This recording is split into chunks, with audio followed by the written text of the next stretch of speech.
যুবক রুটি বিক্রেতা, সে রুটি বিক্রি করে, চুলার মধ্যে রুটি সেকে, সে যে সালাম দিল আসসালামু আলাইকুম, যুবক বলে ওয়ালাইকুম আসসালাম। আহমদ ইবনে হাম্বল বলে, যুবক আমার যাওয়ার জায়গা নেই, সফরে বেরিয়েছি, খুব শীতে কষ্ট পাচ্ছি, রাতে যদি তোমার এই চুলা থেকে একটু আগুন পোহাই কোনো সমস্যা? যুবক বলে, না না সমস্যা না, আহলান ওয়া সাহলান, খুব সামনে আসেন আসেন, আপনি আগুন পোহাইলে আমার সমস্যা কি? সুবহানাল্লাহ পড়েন।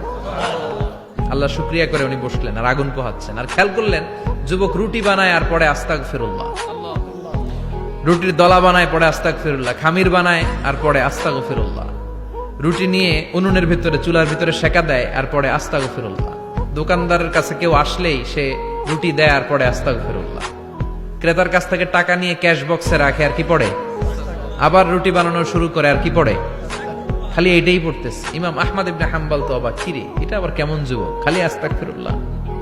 উনি প্রশ্ন করলেন, যুবক ঘটনা কি? আসার পর থেকেই তোমার দেখতেছি তুমি রুটি বানাও, রুটি বিক্রি করো আর পড়ো আস্তাগফিরুল্লাহ, মালাকা ইয়া শাবাব। যুবক বলে, আস্তাগফিরুল্লাহ আমার সবচেয়ে বেশি পছন্দের আমল, আমি সব সময় আঠার মতো ইস্তেগফারের সাথে লেগে থাকি আর সব সময় পড়তে থাকি আস্তাগফিরুল্লাহ, আর এর বদৌলতে আল্লাহ আমারে মুস্তাজাবুদ দাওয়া বানিয়ে দিয়েছে। আহমদ ইবনে হাম্বল তো অবাক, আনতা মুস্তাজাবুদ দাওয়া, তুমি মুস্তাজাবুদ দাওয়া রুটিওয়ালা, আমি এত বছর হাদিস পড়াই, আমিও তো মুস্তাজাবুদ দাওয়া না, আর তুমি রুটি বেচো বাজারে, তুমি মুস্তাজাবুদ দাওয়া, তুমি দোয়া করলে সব কবুল হয়ে যায়।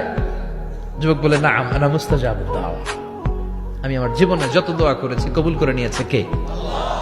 সব দোয়া কবুল করে নিয়েছে আল্লাহ, একটা দোয়া ছাড়া। কয়টা?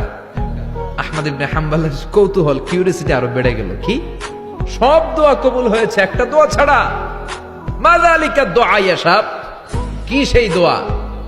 যুবক এবার বলতে শুরু করলো, আমার জীবনে যে দোয়াটা আল্লাহ কবুল করে নাই সেটা হচ্ছে, আমি আল্লাহর কাছে অনেক চেয়েছি, অনেক দোয়া করেছি, যে আল্লাহ শুনেছি এই জামানার সবচেয়ে বড় মুহাদ্দিস, তার নাম নাকি ইমাম আহমদ ইবনে হাম্বল, আল্লাহ তোমার কাছে আমার চাওয়া, আমি যেন এই ইমাম আহমদ ইবনে হাম্বলের দেখে মরতে পারি, আমি যেন ইমাম আহমদ ইবনে হাম্বলের হাতে হাত রেখে মুসাফা করতে পারি আর তার কপালে একটা চুমু এঁকে দিতে পারি।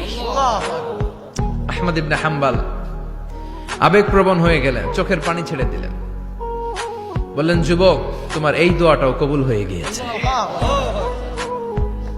আহমদ ইবনে হাম্বলের দেখা আর সাক্ষাৎ পাওয়ার জন্য আহমদ ইবনে হাম্বলের বাড়িতে তোমার যাওয়ার দরকার নাই, আহমদ ইবনে হাম্বল তোমার দরবারে ছুটে এসেছে।